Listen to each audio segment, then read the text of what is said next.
కదండి. మరి దేవుని యొక్క మహిమోన్నతమైన కృప మనల్ని ఆవరించును గాక. ఆమేన్.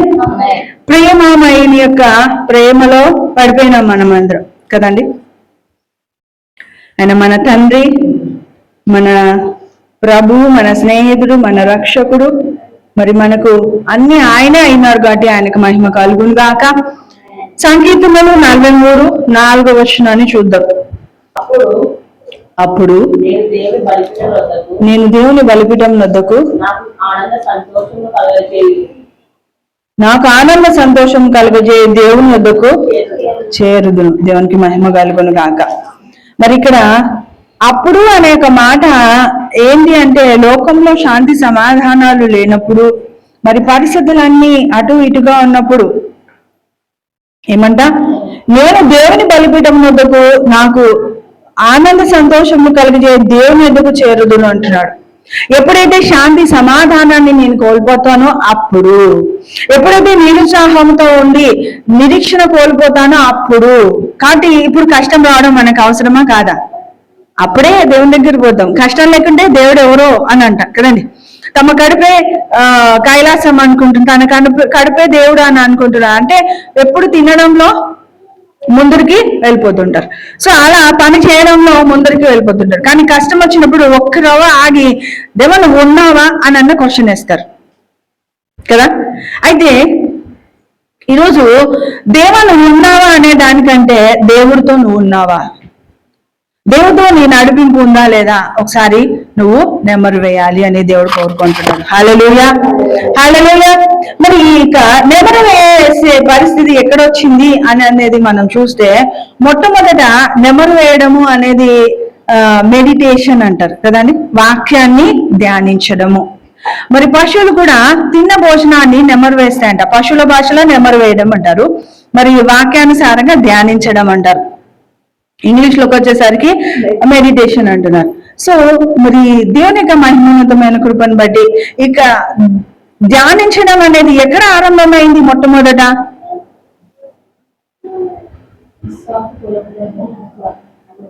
ఇంకా ఎక్కడ ఆరంభమైంది? అబ్రహాం, ఇంకా హానోకు, ఇంకా నోవాహు కాలం కాదు, ఇంకా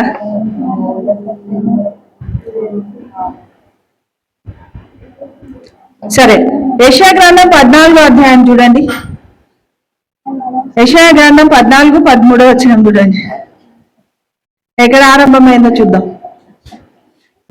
నేను ఆకాశంలోకి ఎక్కిపోయేదను, దేవుని నక్షత్రములకు పైగా నా సింహాసనం హెచ్చించును, ఉత్తర దిక్కునున్న సభాపర్వతం మీద కూర్చుందును, మేఘ మండలం మీద ఎక్కుదును, మహోన్నతునితో నన్ను సమానంగా చేసుకుందునని నీవు మనసులో అనుకుంటేవి కదా. ఏమనుకున్నాడంట? ఇప్పుడు ఎక్కడ ఆరంభమైందంట మెడిటేషన్? పరలోకంలో మెడిటేషన్ స్టార్ట్ అయింది. గట్టిగా మాట్లాడాల్సిన అవసరం లేదు దేవుడు వినాలంటే. మనసు నిండింది, హృదయం నిండింది, నోరు మాట్లాడుతుంది. సో మన ఆలోచనను పొదుగడం వల్ల, అంటే మన ఆలోచన మరొకసారి దాన్ని నెమరు వేసుకోవడం వల్ల, జ్ఞాపకం చేసుకోవడం వలన అది ప్రభుకి చాలా స్పష్టంగా వినిపిస్తుంది అంట. దేవునికి మహిమ కలుగును గాక. సో ఇలా అపవాది మనసులో ఆలోచించుకున్నాడు అనే ఒక పొజిషన్ ని మనం వింటున్నాం కదండి. వినంగానే ఆ యొక్క పరిస్థితులను బట్టి అపవాదిని బాగా మెచ్చుకున్నాడా దేవుడు? ఏం చేసినాడు?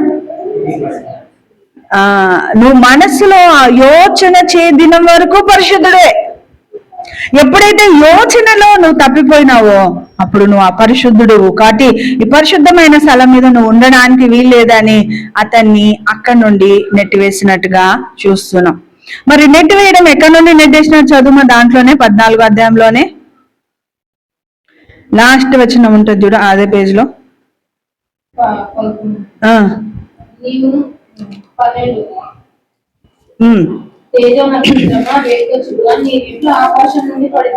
తేజో నక్షత్రమా వేకువ చుక్క నువ్వు ఎట్లు ఆకాశం నుండి పడిపోతుంది.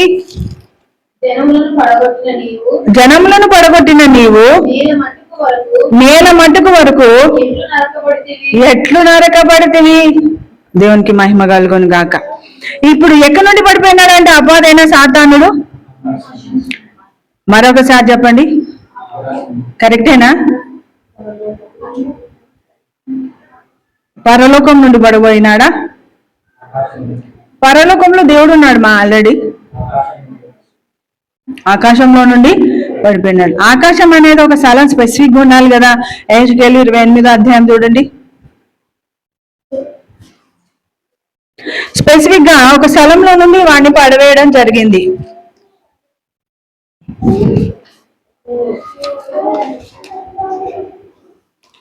ఎహెజ్కేలు కాలుతున్న రాళ్ల మధ్య నువ్వు సంచరించుచుంటివి.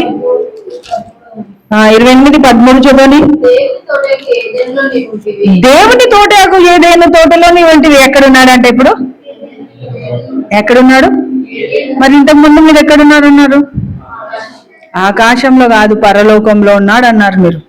పరలోకానికి వెళ్ళే అవకాశం అయితే లూసిఫర్కు ఉంది, కానీ ఆడి నివాస స్థలం ఎక్కడున్నాడు?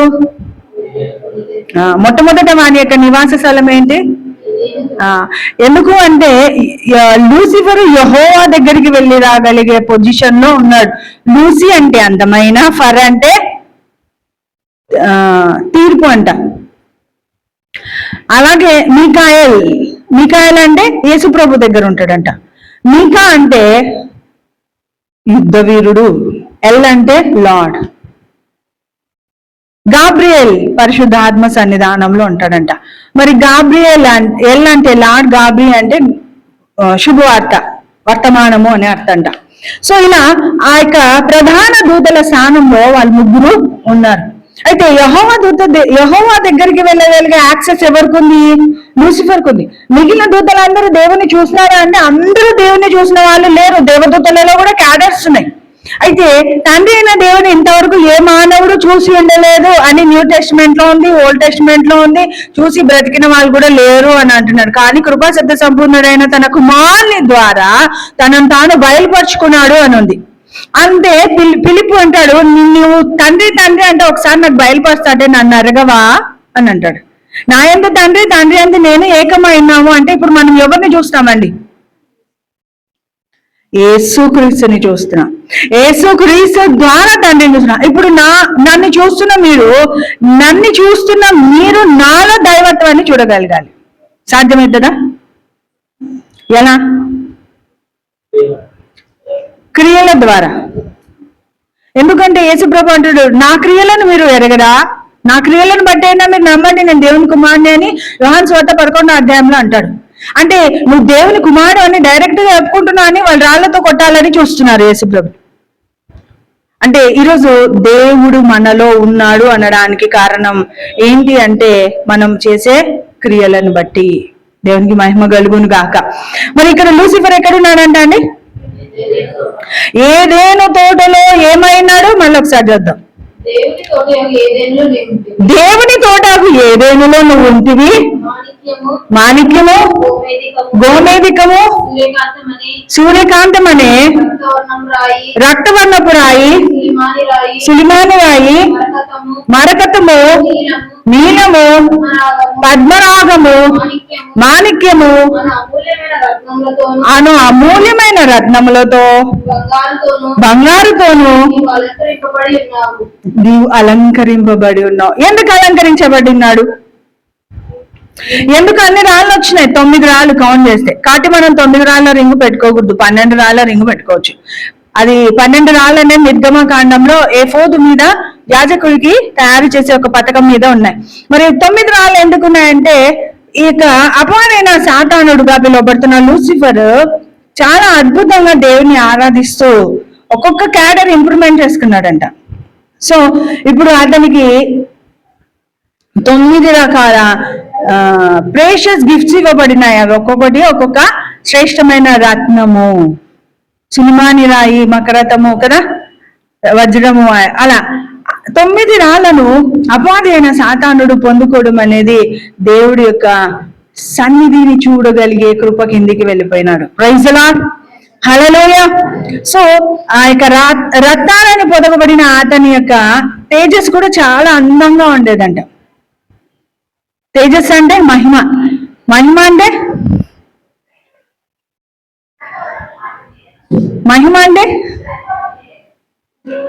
దేవుని ముఖము అతనిలో ప్రకాశించేదంట.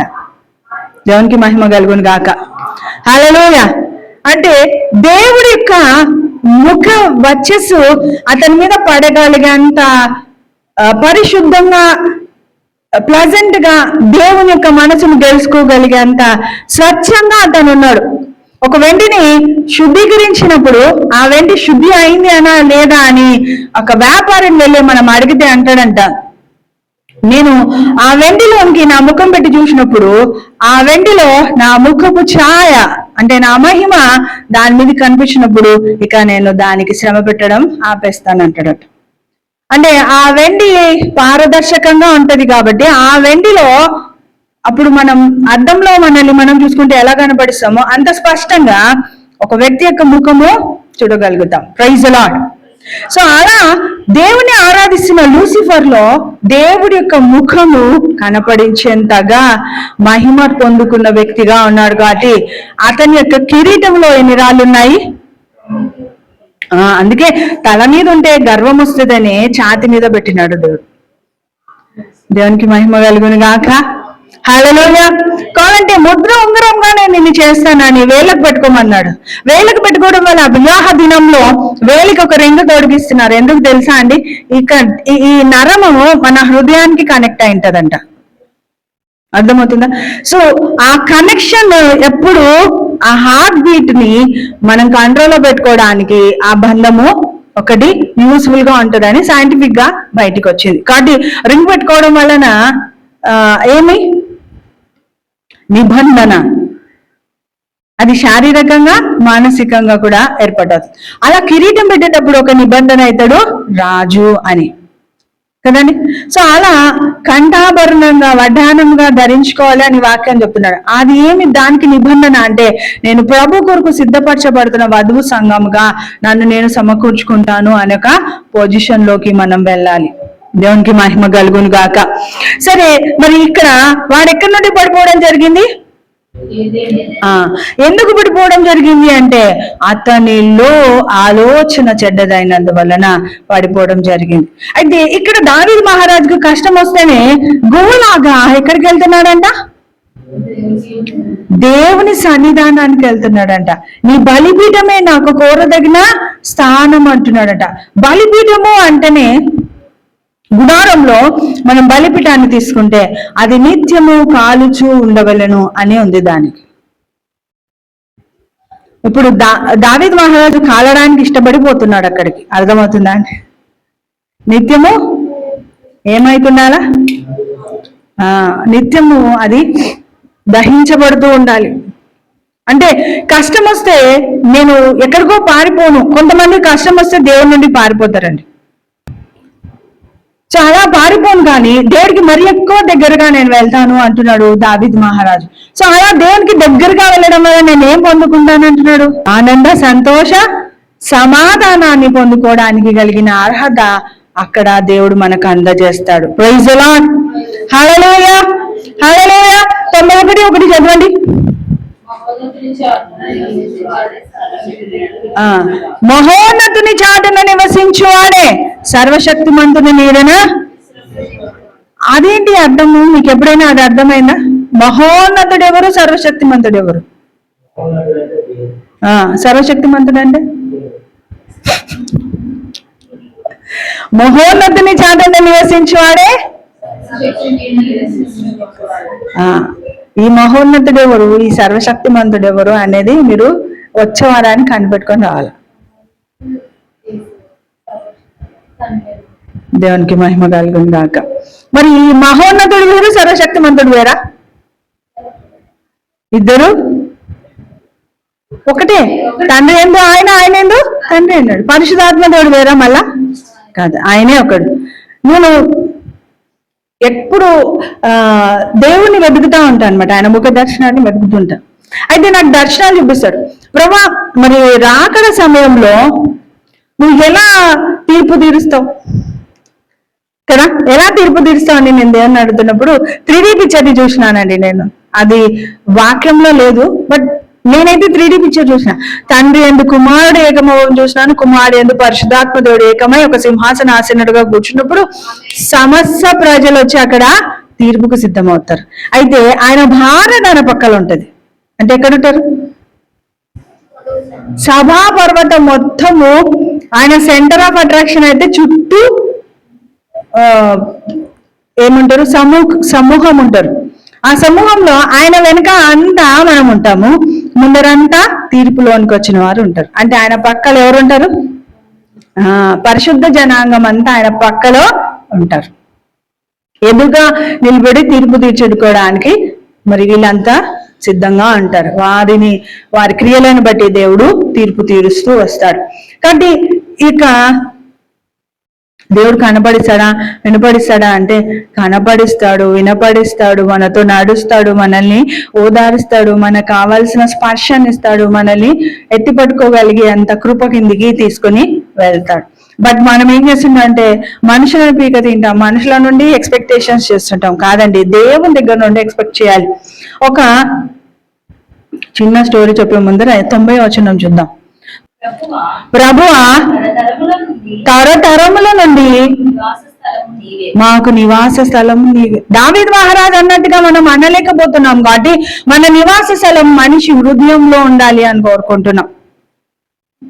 అలా ఒక గడ్డతో స్నేహం చేసిందంట. చేసి కొన్ని రోజుల తర్వాత అది అరగంటగా మారి కొండ మీద ఒకటే కూర్చుంటుందంట. కూర్చుంటే ఎందుకు ఇంత బలమైన పక్షి కొండ మీద ఒక్కటిగా కూర్చుంటుంది, ఇది ఎవరితో కలవడం లేదు, అరగంటగా ఉంది అంటే గర్వంగా ఉంది. చాలా గర్వం ఈ గద్దకి, కానీ కిందికే రాదు, ఎప్పుడు మాతో కలవదని ఒక పిచ్చుక అనుకుందంట. వానకోవలు అనుకోండి. సో ఆ పిచ్చుక అనుకోకుండా ఒక రోజు పోయి, ఏందయ్యా నువ్వు ఎప్పుడు ఇట్లా ఒంటరిగా ఉంటావు, ఇట్లా చూసి నీకెందుకు అనవసరం పో అని అంటదట. అంటే సరేలే అట్లయితే అనేసి ఇంత డిఫికల్ట్ గా నువ్వు ఉండాలని ఎందుకు నిర్ణయించుకున్నావు? చూడు, కింద అందమైన అడవి ఉంది, మంచి మంచి పండ్లు, మంచి మంచి పక్షులతో కూడిన సంతోషం ఉంది. అక్కడికి రాకుండా ఒంటరిగా లోన్గా ఎప్పుడు ఎందుకు ఇట్లనే ఉంటావు నువ్వు అని అంటే, నోరు మూసుకొని నువ్వు బయటికి పో, నేను ఎవరితో స్నేహం చేసుకోను, ఎవరి గురించి బాధపడను, గెట్ అవుట్ అనిందట. సరే నీ ఇష్టం అనేసి అది అప్పటికి వెళ్ళిపోయిందంట. వెళ్ళిపోయి మళ్ళీ మరుసటి రోజు వచ్చిందంట. మరుసటి రోజు వచ్చినప్పుడు జస్ట్ అలా చూసి ఇట్లా అనిందట, ఏం పలకడం లేదు ఇది అనేసి. చిన్నపిట్ట ఏమంటంట, గుడ్ మార్నింగ్ అంట. ఎందుకు వచ్చినావు అంటదట. గుడ్ మార్నింగ్ చెప్పడానికి వచ్చినాను అని అంటదట. సో గుడ్ మార్నింగ్ చెప్పడానికి రావాల్సిన అవసరం ఏంది, పోతావా లేదా నువ్వు అని అంటే, గుడ్ మార్నింగ్ చెప్పడానికి వచ్చినాను అంతే అని. అలా ఆ రోజు గుడ్ మార్నింగ్ చెప్పడానికి వస్తుందంట. సో అనుకోకుండా దీనిలో ఒక పాజిటివ్ నెక్స్ట్ స్టార్ట్ అవుతుంది. ఒకరోజు అడవిలో భయంకరమైన తుఫాను స్టార్ట్ అయినప్పుడు ఈ గడ్డ కనిపిస్తుందంట, ఆ చిన్న పిట్ట ఏమైందో అని. Praise the lord. అంటే ప్రతి ఒక్కరిలో ఒక ప్రేమ అనేది ఉంటది. ఎందుకు అరగంటగా తయారైందంటే తన జతగా ఉంటున్న ఆ పక్షిని వదిలిపెట్టిపోయి ఇంకా తిరిగి రాలేదంట. అప్పుడు ఆ పక్షి చాలా బాధపడి, ఇంక నేను ఎవరితో స్నేహం చెయ్యను, ఇలా బాధపడను, ఇంకెవరికి అవకాశం ఇవ్వను, ఇలా సఫర్ అవ్వను, కాబట్టి నేను ఆరోగ్యంగా మారిపోతానని తన యొక్క హృదయంలో కఠినత్వాన్ని పెంపొందించుకుందంట ఆ గ్రద్ద. అయితే ఇదంతటి ఇదే వచ్చి రోజు గుడ్ మార్నింగ్ చెప్పడం వలన ఈ పక్షి మీద తనకు ఇంటెన్షన్ స్టార్ట్ అయింది. అరే దానికి ఎలా ఈ యొక్క ఎదురు గాలికి నేను ఎగరగలను కానీ చిన్న పక్షులు ఎగరలేవు అనేసి వెంటనే ఎవరు పిలవకముందే అదే వెళ్ళిపోయి ఆ పక్షిని కెన్ ఐ హెల్ప్ యూ అని అనిందంట. అంటే వై నాట్ అని ఈ పక్షి తన దగ్గరికి వెళ్తే గట్టిగా పట్టుకున్న ఆ రెక్కలు బలమైనవి, ఎదురుగాలికి ఎగరగలుగుతాయి కాబట్టి నీకేం జరగదు, ఆ రెక్కల చాటుకి వచ్చేసాయి అనేసి తన రెక్కల చాటున ఈ పక్షిని పట్టుకొని ఉండమని చెప్పి పోయి కొండకు తీసుకుపోతాడంట. అంటే అది ఉన్న ప్లేస్ లోకి, ఎత్తైన స్థలంలోకి తీసుకెళ్ళినప్పుడు ఆ స్టోన్స్ అనేవి పనేమి చేయవు. సో అలా ఓ 10 రోజులు దాంతో ఇది సహవాసం కలిగిందంట. ఎంతవరకు? తుఫాను తగ్గేంత వరకు. సో అలా సహవాసం చేసినప్పుడు రోజు మౌనంగానే ఉంటదంట ఈ గద్ద. ఎందుకు? ఫ్రెండ్షిప్ ఎక్కువైతే మళ్ళా దూరం అయిపోతామని. హల్లెలూయా, హల్లెలూయా. సో అలా దూరం అయిపోతాం అనేసి ఇది సైలెంట్ గా ఉంటే, ఇది ఎంత మాట్లాడినా అదేం పెద్ద పలకరించకపోతే ఫైనల్ గా ఒకరోజు సరే నేను వెళ్తా అంటే, ఎందుకు ఇక్కడే ఉండొచ్చు కదా అని అంటారంట. అయితే లేదు నేను వెళ్ళాలనుకుంటున్నా, నువ్వు ఎవరితో కలవాలనుకోవడం లేదు కాబట్టి సారీ అని ఆ చిన్న బిడ్డ ఎగిరిపోయి అడవిలో అన్ని బిడ్డలతో హ్యాపీగా ఉంటుందట. అయితే ఇది ఆ బిడ్డకు అలవాటు అయింటది కాబట్టి మర్యాదగా ఈ బిడ్డని పోయి అడవిలో పోయి వాళ్ళని కలుస్తుందట. హల్లెలూయా. సో రెగ్యులర్ గా కలుస్తుండడాన్ని బట్టి మళ్ళా తన జీవితం ఆహ్లాదకరంగా, ఆశీర్వాదకరంగా, అన్ని పక్షులతో సంతోషంగా ఉండగలిగే పొజిషన్ వస్తుంది. ఇదేం లవ్ స్టోరీ కాదు. జస్ట్ మనుషులు దేవుని వదిలిపెట్టేసి దేవుడు ఏం చేయలేదు అంటూ దేవునికి దూరంగా అయిపోతుంటారు. ఎవరో ఒక్కరి జీవితంలో తిరిగినారని మనం ప్రపంచంలో ఉన్న జనాలందరితో దూరంగా ఉండాలనుకుంటే అది నిన్ను నాశనం చేస్తుంది. కాబట్టి అలా కాకుండా మన పట్ల దేవుడి చిత్తం ఏంది, మన పట్ల దేవుడి ఉద్దేశం ఏంది, అది మనకు అర్థం అవ్వాలి. దేవుని చిత్తం చేయకుండా కొన్ని సంవత్సరాలు నువ్వు ఉండిపోవడం దేవుని చిత్తం కాదు, కానీ ఆయన చిత్తంలో ఉండాలి. అయితే ఇలాని ప్రతిసారి మళ్ళా ఇంకొక బిడ్డ నన్ను అందరు మోసం చేస్తున్నారు, ఈసారి నేను గడ్డివాంలో ఉంటున్నా, కాదు పొలంలో ఉంటున్నా, దిష్టి బొమ్మతో జత చేసుకుంటా అని అంటదట. సో ఈసారి ఒక బిడ్డ దిష్టి బొమ్మను సహవాసం చేసుకుంటదట. అందరు నన్ను తిడతారు, అందరు నన్ను వదిలేస్తారు, ఎవరు నన్ను మెచ్చుకోరు, నేను నీతో ఫ్రెండ్షిప్ చేస్తా అని దిష్టి బొమ్మతో ఫ్రెండ్షిప్ చేస్తుందట. రోజు వచ్చి దిష్టి బొమ్మకు మాటలు చెప్తుందంట, రోజు వచ్చి పాటలు పాడుతూ ఉంటదట. ఫైనల్ గా అది ఏం మాట్లాడదు, ఏం తిట్టదు, ఏం తిట్టకున్నా ఏం మాట్లాడకున్నా నీ స్నేహమే నాకు మిన్న అనేసి దాంతో ఫ్రెండ్షిప్ చేస్తున్న ఆ యొక్క దినాలు అలా గడిచిపోతుండు, సంవత్సరాలు అలా గడిచిపోతున్నా దీనికేం బోర్ రాలేదట. ఇక ఫైనల్ గా ఒకరోజు మళ్ళీ తుఫాన్ స్టార్ట్ అయింది. అయినప్పుడు ఆ బిడ్డ తన గూటికి వెళ్లకుండా నా స్నేహితుడి దగ్గరికి వెళ్తే నన్ను హత్తుకుంటాడేమో అనేసి చాలా వేగంగా పరిగెత్తి, నేస్తమా మిత్రమా, ఇదిగో నా ప్రాణము తల్లడిల్లిపోతుంది, నేను నీ దగ్గరికి వస్తున్నాను అనేసి తన భుజం మీద అలా దిగిపోతుందట. అయితే ఆ యొక్క తుఫాను చాలా భయంకరంగా రావడాన్ని బట్టి దీనికి ఇంకా భీతి భయము పెరిగి దాని రొమ్మున అనుకుంటుందంట. రొమ్మున అనుకొని, ప్లీజ్ నన్ను హక్ చేసుకోవా, ఒక్కసారి నన్ను హక్ చేసుకొని నాకు ధైర్యం ఇవ్వవా అని గోజ ఆడుతుంటదంట బిడ్డ. అలా అడిగి అడిగి అడిగి అడిగి తెల్లగైపోతుందంట. కానీ అప్పటికి తుఫాన్ ఆగిపోతే ఫైనల్ గా పొద్దున్నే లేచి చూస్తే దాని చేతులలో ఉన్న పట్టుత్వము జారిపోయి అలా నేలన ఒరిగిపోతుంది.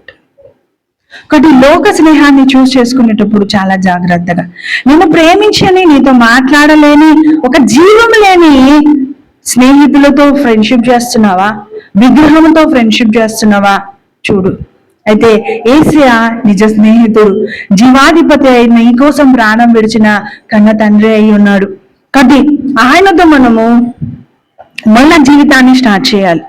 ఆ గద్ద దగ్గరికి వచ్చిన చిన్న పిచ్చుక పరిశుద్ధాత్మ సహవాసం లాగా అనుకుని మనం మళ్ళీ సృష్టిలోకి ఎంటర్ అవ్వడానికి ఒక వే అనేది అర్థం చేసుకొని ఆ సన్నిధిని ఏర్పాటు చేయగలిగితే ఆ వనాన్ని ఆస్వాదించగలిగింది, ఆ ఫలాలను ఆస్వాదించగలిగింది, ఇతర పిట్టులతో స్నేహము చేయగలిగి ఒంటరితనాన్ని జయించగలిగింది. దేవునికి మహిమ కలుగును గాక. అయితే ఇంకొక బిడ్డ ఆ యొక్క స్నేహాన్ని పిట్టలతో కాకుండా గడ్డివాంలో ఉంటున్న ఒక దిష్టి బొమ్మతో చేసుకోవడాన్ని బట్టి అది దానికి జీవం లేదు, దానికి చేతులు పని చేయడం లేదు, దానికి హృదయం లేదు, దీని యొక్క బాధను అర్థం చేసుకోవడానికి, కౌగిలించుకోవడానికి కావాల్సిన హస్తాలు లేవు. కానీ అందరూ దేవా నీ చిత్తం చేయి, నీ చిత్తం చేయి, నీ చిత్తం చేయి అంటూనే మన చిత్తాన్ని అడుగుతుంటాం. ఇదే చేయి, ఇదే చేయని ఆ గడ్డి బొమ్మను పట్టుకున్నట్టు, దిష్టి బొమ్మను పట్టుకొని వేలాడుతూ ఉంటాము. ఇదిగో నన్ను ప్రేమించు, నన్ను ప్రేమించు, నన్ను ప్రేమించు అని టైం వేస్ట్ చేస్తుంటాం. ఆ దిష్టి బొమ్మ దగ్గర తన హృదయాన్ని హత్తుకొని, హృదయం లేని దగ్గర హృదయాన్ని హత్తుకొని ఏడ్చే బదులు అది తన గూళ్ళో వెళ్ళి దాచిపెట్టుకున్నా కూడా బ్రతికిదేమో కదా ఆ చిన్న పిట్ట. అవునా అండి? సో సృష్టికర్త అయిన దేవుని విడిచి లోకానుసారంగా నీ ఉద్దేశాలను బట్టి నాకు ఇదే చేయి, ఇదే చేయి, ఇదే చేయి అని అడుగుతూ ఉంటే ప్రేమ లేని వ్యక్తుల ద్వారా నువ్వు నష్టపోతావు. Praise the lord. హల్లెలూయా. ముందుకు వెళ్ళిపోండి. జీవితం ఒక చోట ఆగిపోకూడదు.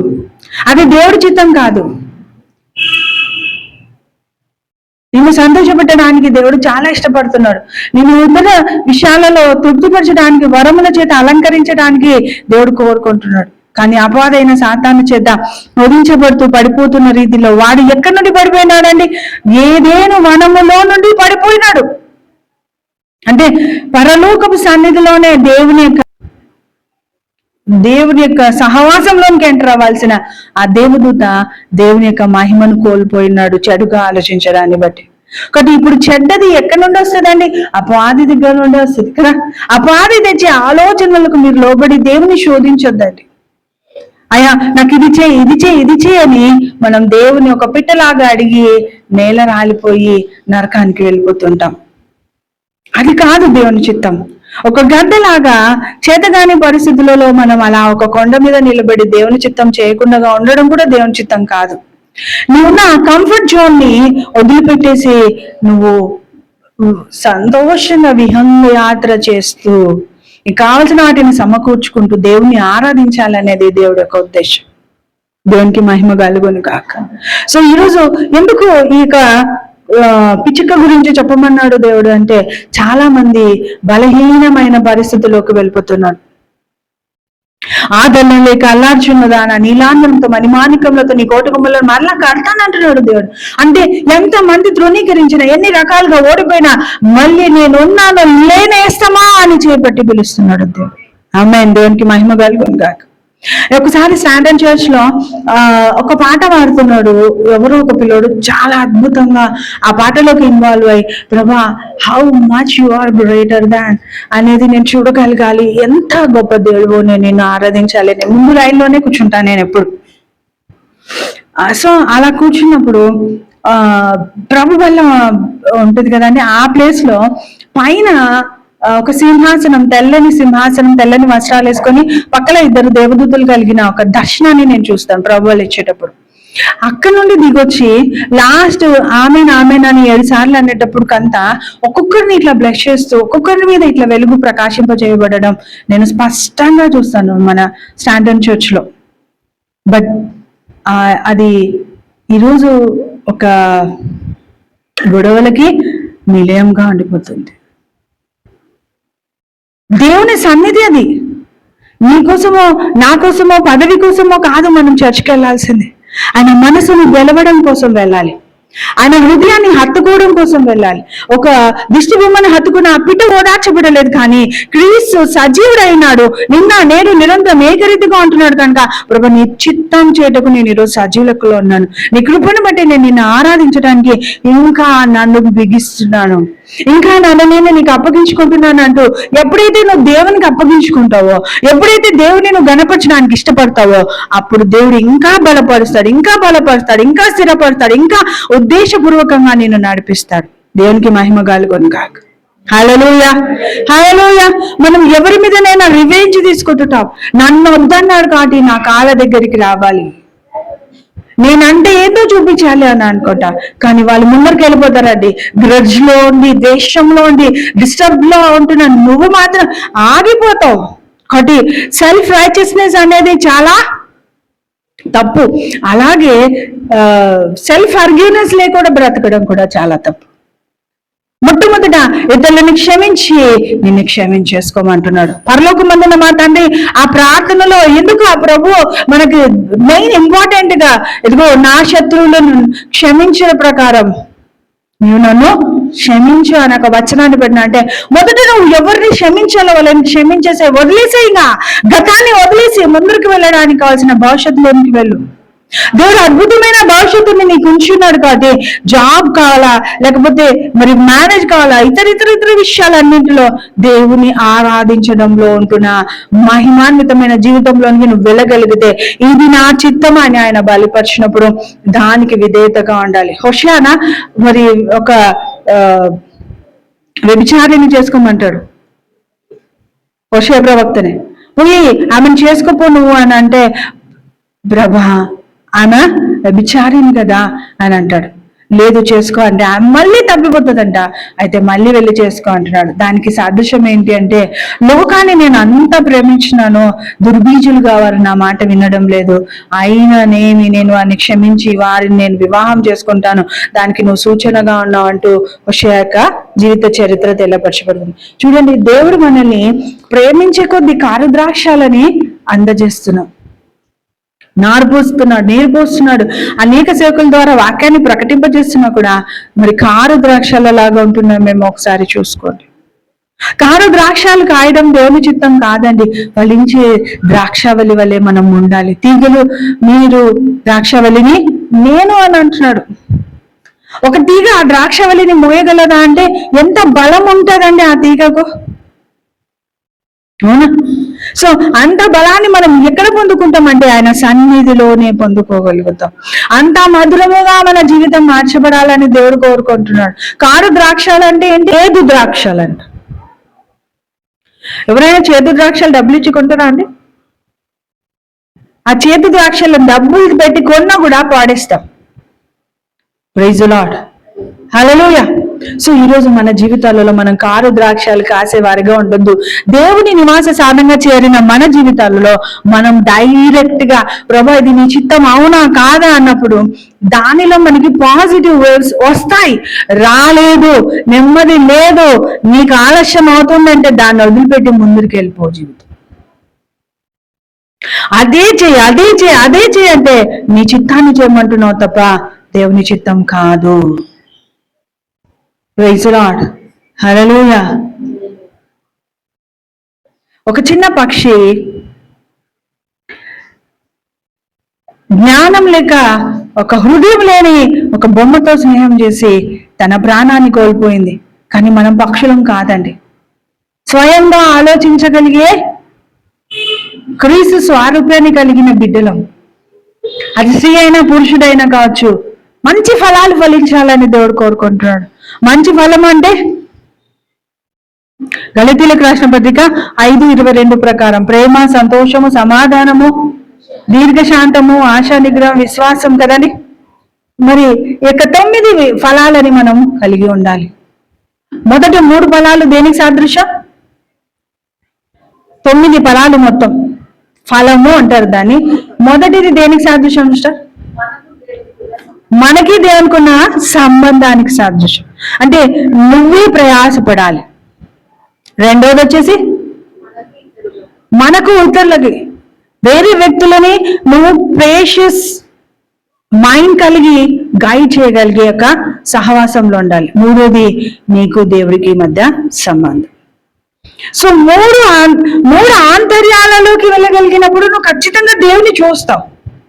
ఆశా నిగ్రహాన్ని నువ్వు కలిగి ఉండాలి. శరీరేచ్ఛలను నెరవేర్చకుండా విశ్వాసంతో కూడిన నడిపింపు నువ్వు కలిగి ఉండగలిగితే ఖచ్చితంగా నువ్వు దేవుని చూస్తావు. ఒకరోజు సడన్ గా ఒక మహిమ కిరీటం, అది గోల్డ్ కలర్, సూర్యుని వెలుగు ధరించిన వ్యక్తిలాగా బగ మండుతున్న వెలుగులో నుండి నేను యేసు ప్రభుని డైరెక్ట్ గా చూడగలిగిన స్టాంటన్ చర్చ్ లోనే. ఇంతవరకే చాలా హ్యూజ్ పిక్చర్, చాలా పెద్ద పిక్చర్ అండి. చాలా పెద్ద క్రౌన్ ఉంది, ఇట్లా ఉంది. ఎంత అందమైన క్రౌన్ అంటే అంత అందమైన క్రౌన్. కాపర్ కలర్ లో ఉన్నాయి ప్రభు హెయిర్. చాలా ఇంత హెయిర్ ఉన్నాయి. సో ఇంత హెయిర్ అనుకుంటా, కాపర్ కలర్ లో ఉన్నాయి. గోల్డ్ కలర్ డ్రెస్ అండి, అమేజింగ్. ఆయన అందాన్ని, ఆయన యొక్క మహిమను ఇంకా నేను వర్ణించలేనంతగా అద్భుతంగా అన్నాడు. ఇంక నా కళ్ళు తెరవాలని అనిపించలేదు, కానీ కళ్ళు తెరిస్తే పోతుంది అనుకుంటే కళ్ళు తెరిచినా కనబడిస్తున్నాడు నా ప్రభు.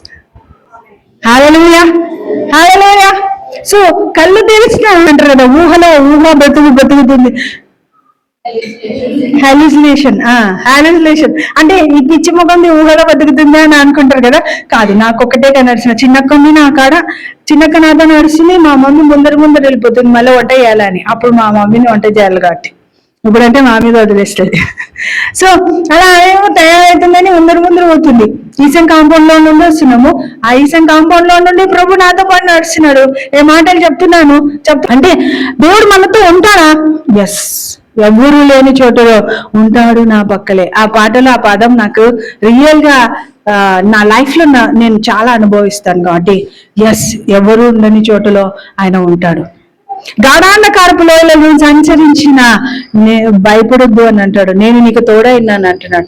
అవునండి, నిజంగా గాఢాంధకార లోయలో 2 అడుగులే ఉన్నాయంట. ఒక విశ్వాసి చెక్ చేస్తే ఎందుకు 2 అడుగులే ఉన్నాయంటే, నీ అడుగులు కాదు, నేను నిన్ను అరచేతులు ఎత్తుకున్నాను, నా అడుగులే అవి అని ప్రభువు బయలుపరిచినట.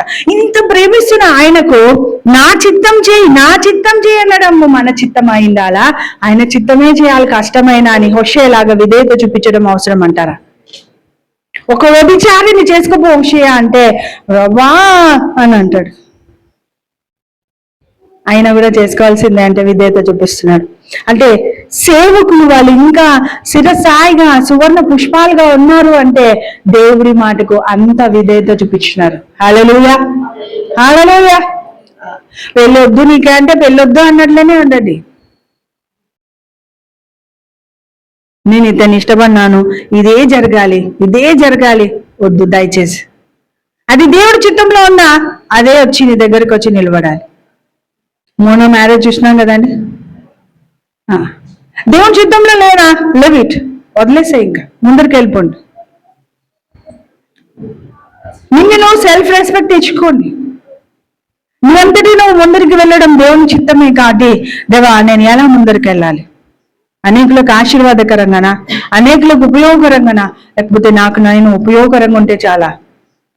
Ask in front of God. ఆయన మాట్లాడే దేవుడు. ఎలా మాట్లాడతాడు? వాక్యము ద్వారా, దర్శనము ద్వారా, కళల ద్వారా కదండి. మరి ఇన్ని రకాలుగా ఆయన మాట్లాడుతున్నాడు. ఒక ప్రకృతి ద్వారా మాట్లాడుతున్నాడు. మరి అలా మాట్లాడే దేవుడిని మనం కలిగి ఉన్నాం కాబట్టి నువ్వు ఫలించే ఫలాలను బట్టి అతన్ని నమ్మండి అని అంటున్నాడు.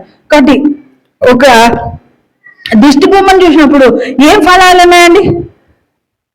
దిష్టి బొమ్మను చూసినప్పుడు ఏమన్నా ఫలిస్తుందా? అది ఎట్లా ఉన్న బొమ్మ అట్లనే ఉంటది, ఎట్లున్న బట్టలు అట్లే ఉంటాయి, చినిగిపోవాల్సిందే తప్ప అది కదలదు.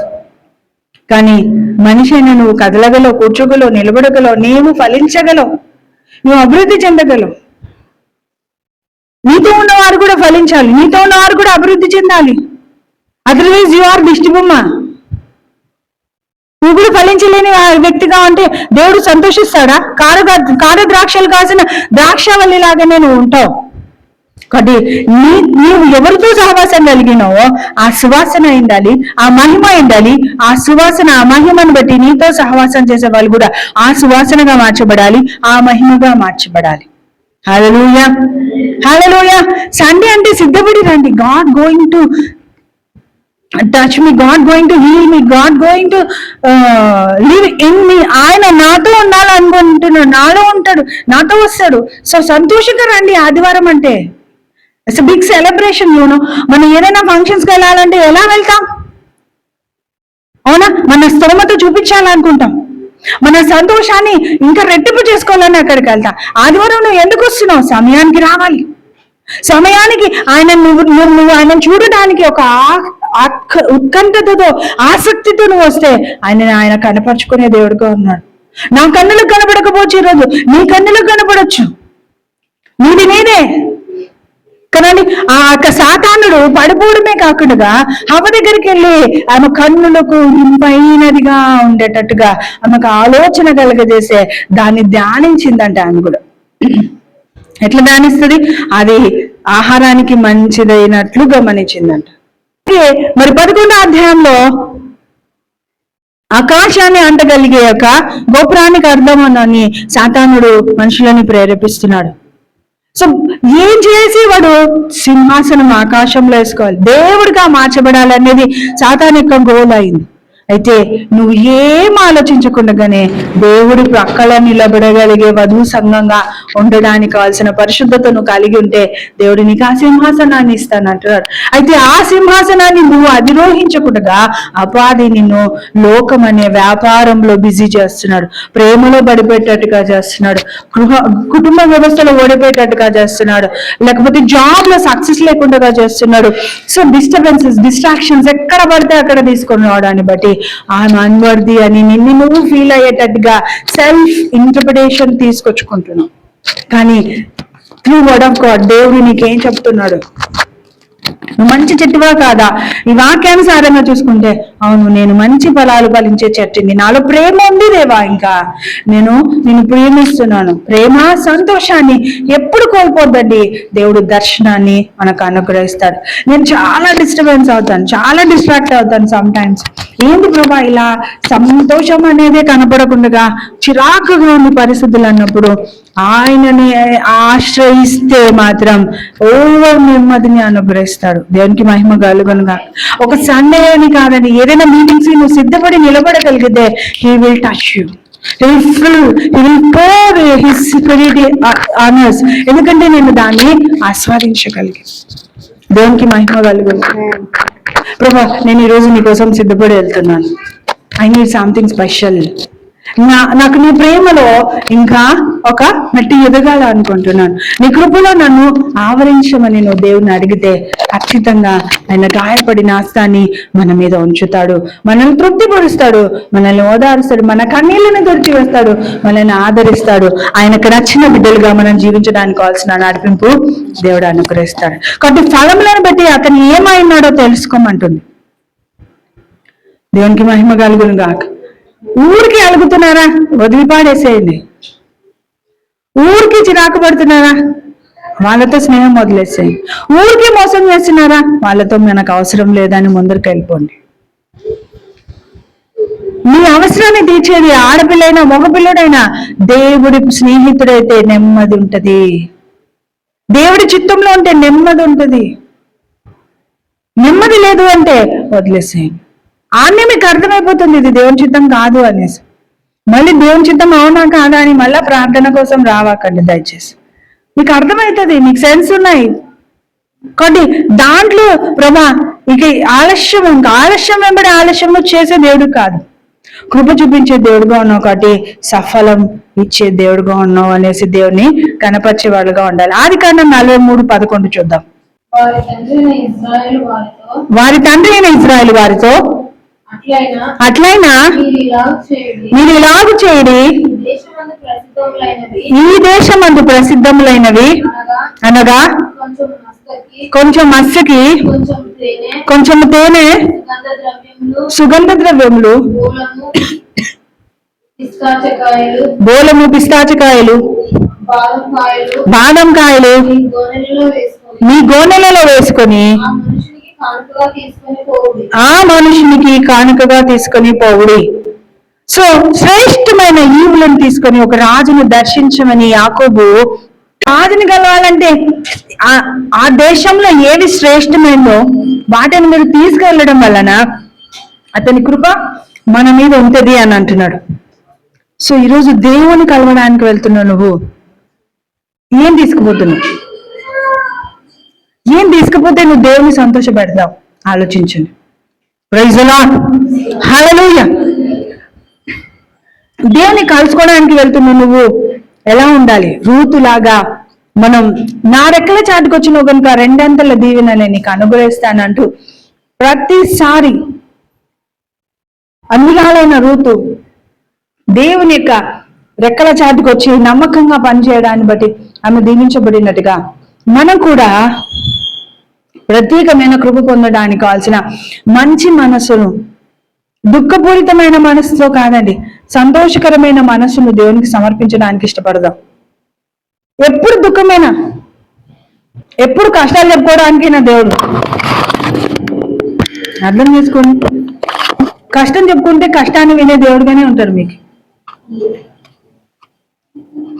కష్టం వదిలేసేసి దేవుని ఆరాధించడానికి ప్రయత్నించండి. దేవుని సంతోషపెట్టడానికి ప్రయత్నించండి. దేవునికి కృతజ్ఞతలు చెల్లించడంలో మిమ్మల్ని మీరు సమర్పించుకోండి. అప్పుడు మీ ఆత్మ ఆయన ఆత్మలోనికి మింగిల్డ్ అయిపోతుంది. మీరు వర్ధిల్లడం ఆరంభమవుతుంది. ఆత్మలో వర్ధిల్లుచున్న ప్రకారం ప్రియుడా నువ్వు అన్నింటిలో వర్ధిల్లుతావు అని అన్నాడు. అంటే నీకు ఎలాంటి వివాహం చేయాలో దేవునికి తెలుసు, ఎలా నడిపించాలో ఆయన ఆ దారిలో నిన్ను నడిపిస్తాడు. కృతజ్ఞత కలిగి ఉండగలిగితే, కృతజ్ఞత ద్వారా దేవుని గణపరుస్తుంటే నీ అవయవాలన్నీ ట్యూన్ అయిపోతాయి. ఎందుకంటే కృతజ్ఞత స్తుతి అనేది అపవాది ఎన్నిటికి ఇవ్వలేడు. అపవాదికి కృతజ్ఞత లేదు కాబట్టి వాడు పడిపోవడం జరిగింది. నేను కృతజ్ఞత లేని వ్యక్తులుగా ఉంటే జీవితంలో సంతోషంలో నుండి పడిపోతాం, కృపలో నుండి పడిపోతాం, ఆశీర్వాదాలన్నీ కోల్పోతాం. ఎప్పుడు నా ఇష్టం కాదు నీ ఇష్టం అని దేవునికి సమర్పించుకుంటామో అప్పుడు ఆ ఇష్టంలో నుండి నీ ఇష్టాన్ని తీసుకొని రావడం స్టార్ట్ చేస్తాడు దేవుడు. ఆమేన్. ఇదే మేలి, ఇదే కీగా హైలైట్ కీ ఇది. అయితే ఎప్పుడు నువ్వు చెప్పినట్టు దేవుని ఆరాధిస్తున్నాను, ఈ సంవత్సరం కూడా జరగలే. ఎప్పుడైతే ఇంటెన్షన్ నువ్వు ఈ సంవత్సరమైనా అంటుంటావో ఆ సంవత్సరం జరగదు. అర్థమవుతుందా? ఈ సంవత్సరమైనా, ఈ రోజైనా, ఈ నెలైనా అని అంటాం. నువ్వు రైతు కాదని పంట పొలం ఈ నెల రావాలి అని కోరుకుంటూ ఎదురు చూసి కాపలా కాసి అతడు పంట కోసుకునే రీతిగా ఉన్నాడు కాబట్టి నువ్వు రైతువు కాదు, నువ్వు విశ్వాసివి. తగు సమయమందు నిన్ను హెచ్చించుట కోసం ఆయన బలిష్టమైన చేతి కింద ఎలా ఉండాలంట? No my pain. చిని దావీదుని దూషిస్తున్నప్పుడు అయ్యా వాడు తిట్టున్నాడు నిన్నంటే తిట్టనీలే అంటాడు. ఎందుకు అంటే ఇతను నన్ను దూషిస్తున్నది నా దేవుడు చూస్తే నాకు విడుదలిస్తాడు. అందుకే దావీదు హృదయానుసారుడుగా మార్చబడ్డాడు. Praise the lord. ఈరోజు మనకు దేవుడు అంటే అర్థం అవడం లేదు. ఆయన సన్నిధానానికి వెళ్ళడం లేదు, ఒక గుహలాగా ఆ యొక్క బలిపీఠం దగ్గరికి వెళ్ళడం లేదు. ఇప్పుడు బలిపీఠం అంటే ఏంటో అర్థమైందా అండి? నిన్ను దహించి వేసుకోవడానికి, నీ ఇష్టాలన్నీ ఆడ కాలిపోవడానికి, నువ్వు పరిశుద్ధపరచబడడానికి అక్కడికి వెళ్ళాలి. నాకు ఏడుపు వస్తుంది దేవా, నేను ఏడ్చడానికి నేను నీ దగ్గరికి వస్తున్నాను, ఏడుపు పోవాలని. కోపం వస్తుంది దేవా, నా కోపం పోవాలని నీ దగ్గరికి వస్తున్నాను. ఆ బలిపీఠం మీద నా కోపాన్ని అంతా కాల్చేయి. బలిపీఠం అంటే కాలిపోవడానికే అండి మనం పోయేది. శుద్ధ సువర్ణంలాగా మార్చబడినప్పుడు ఆయన మహిమను నువ్వు క్యారీ చేసి భూమి మీద దేవుడి యొక్క ప్రేమను ప్రజలకు అందజేయాలన్నాడు. దేవుని దగ్గరికి వెళ్ళడం అంటే బంగారు ఇస్తాడు, ఇంకా ఏంటివో ఇస్తాడు అని కాదు మనం దేవుని దగ్గరికి వెళ్ళేది. నీకు ఏదైతే జరగడం లేదో, ఏదైతే జరుగుతుందో లేదో అనే డౌట్ ఉందో ఆ టైంలో నువ్వు ఆయన దగ్గరికి వెళ్ళినప్పుడు జరిగేది ఉంటే అక్కడే జరుగుతుంది, జరగలేకుంటే అక్కడే దాన్ని నువ్వు వదిలిపెట్టగలిగే జ్ఞానం నీకు అనుగ్రహించబడుతుంది. ఆమేన్, ఆమేన్, హల్లెలూయా. దేనికి అసాధ్యమైంది ఏదైనా ఉందా మన జీవితంలో? ఇది నా వల్ల కాదు, ఇది నాకు అసంభవం అనేది ఉందా అండి? No, never. He's the God of almighty. ఆయన అద్భుతాలు చేసే దేవుడుగా ఉన్నాడు, సమస్తమును సమకూర్చే తండ్రిగా ఉన్నాడు. కాబట్టి ఆయనతో మన నడవడి ఎలా ఉంది చూసుకోవాలి. దేవుని ఆత్మగా మార్చబడి ఇంపాక్ట్ అవుతాం. రెండు కృతజ్ఞతాస్తుతి వలన మనం దేవుడి యొక్క చిత్తాన్ని నెరవేర్చే ఒక కృపకినికి వెళ్ళి అద్భుతమైన ఫ్రూట్ ని దేవుడికి అందించే మంచి ఫలం గల చెట్టుగా మార్చబడతాం. ఆమేన్, హల్లెలూయా. కోతకాలం ఒకటి ఉంది. ఆ టైంలో మనం ఆయన ఒడిలో చేరే ఫలభరితమైన జీవితం జీవించాలని దేవుడు కోరుకుంటున్నాడు. అలాంటి ఫలభరితమైన జీవితం మనమందరం జీవించుదుము గాక. హల్లెలూయా, హల్లెలూయా. శక్తి చేత కాదు, బలం చేత కాదు, ఇదిగో నా ఆత్మ ద్వారా నేను ఈ కార్యం చేస్తాను నా ప్రభుని. ఒక్కసారి అందరం లేచి నిలబడి హృదయపూర్వకంగా ప్రభు